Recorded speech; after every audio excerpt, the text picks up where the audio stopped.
Moral para Foucault, mas vou ter que dar. Foucault dizia, né? Todo discurso é uma forma de poder, todo discurso é um exercício do poder. Não tem como o cara chegar e falar, não, sou do bem, não quero nada, não. Já está exercendo o poder. Então, pra gente não ser hipócrita nesse sentido.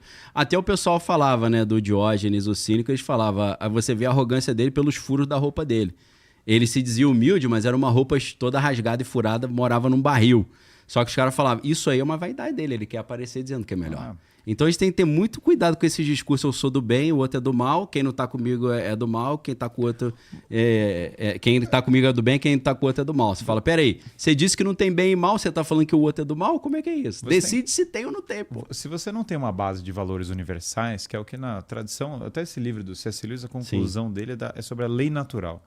A lei natural é um conjunto de valores que você percebe pela razão, mas que estão na natureza das coisas, que são valores comuns, valores que se aplicam a todas as pessoas. Sei lá, há um equilíbrio, você tem que ser corajoso em certa medida para poder fazer o bem, você tem que ser temperado, o cara não pode, sei lá, beber em excesso, comer em excesso, né? Ele vai ter uma série de problemas.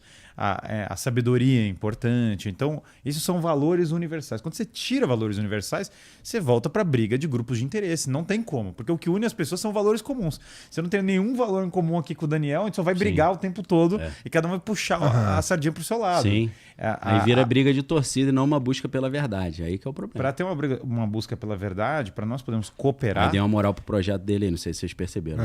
Eu tenho uma empresa chamada Em Busca da Verdade, né, que é a formação de líderes. Mas para nós podermos cooperar, nós temos que ter um norte que nós buscamos em conjunto. Ele pode ser imperfeito. Quer dizer, aqui as pessoas às vezes confundem. Falam, moral é uma palhaçada porque ninguém é perfeito. Fala, cara, esse é o ponto porque tem que ter uma moral. Se todo mundo fosse perfeito, não precisava de moral.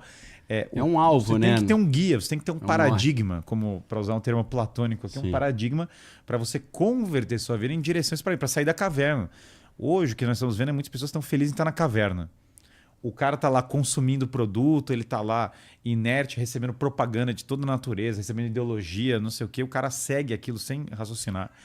Isso é muito interessante. Ele não sai da bolha.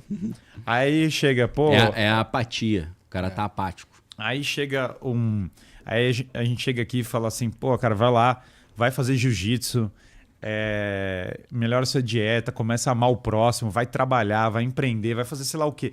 Aí o cara se revolta, ele fala, que absurdo. Sim. O cara tá vindo com moralismo pra cima de mim. Fala, cara, isso não é... As pessoas estão confundindo o que é moralismo e o que é simplesmente você ter moral. Moralismo, por definição, é um excesso e, portanto, uma ausência de moral. Porque, na verdade, eu estou julgando o interior do cara e não oferecer um paradigma. O interior das pessoas, quando as pessoas interpretam muito mais trecho do evangelho, não julgueis. Não julgueis. Aí todo mundo que fala não julgueis já sei que é malandro, entendeu? É igual o cara falar que é estoico hoje em dia, os caras muito são malandro. Cara, sou estoico. O maluco tá fumando vape, indo na balada, ele fala, sou estoico, sou Marco Aurélio. Que Marco Aurélio, cara? Tu é malandro, entendeu? O Marco Aurélio tava lutando guerra, você tá brincando. O cara tá puxando um cavalo, gladiador, style, outro negócio. Então o cara não é estoico, o cara na verdade tá na malandragem. Agora, quando você volta para um padrão assim, fala, cara, não julgueis. Não é não julgueis, bicho. Quando você vira para uma criança, quando você vira para você é um chefe de uma empresa, você é um cara que tem alguma responsabilidade, você tem que passar algum paradigma. Você tem que falar, cara, esse aqui é o caminho. Sim. A gente tem que chegar aqui, tem que ter um horário mínimo, tem que ter uma regra mínima. E isso deixa as pessoas com sentido de segurança. Elas se sentem bem, elas não se sentem mal. Quando você abusa, cria realmente uma coisa sufocante, beleza. Isso aí é a destruição.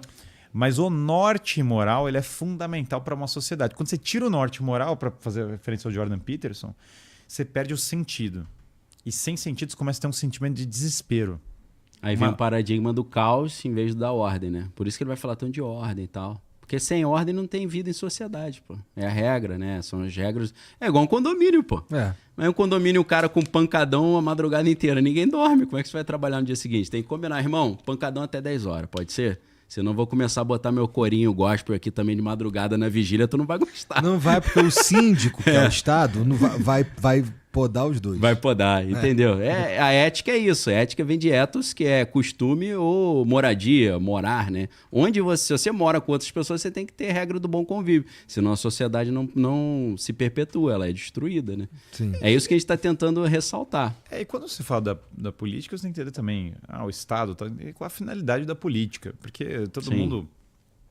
É muito difícil as pessoas pararem para refletir. Aristóteles fala de maneira muito clara.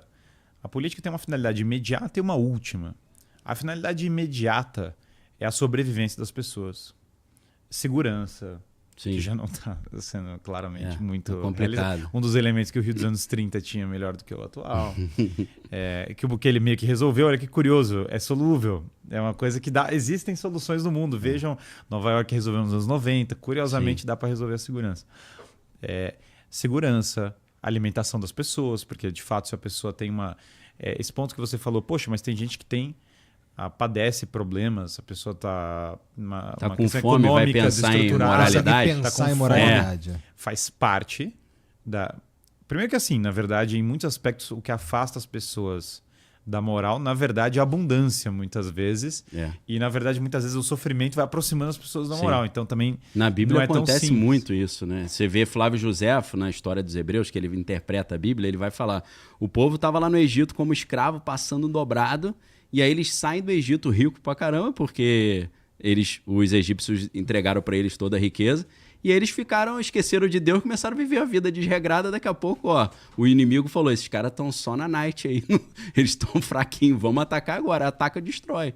Então você vê que parece que é uma coisa nova que a gente está enfrentando hoje, mas isso já aconteceu ao longo da história várias vezes e soluções foram propostas, umas deram certo, outras não, e tá todo mundo olhando o mundo hoje falando, caramba, e agora como é que a gente resolve isso? Você fala, meu irmão, olha a história pra gente ter que repetir os erros do passado, pelo amor de Deus.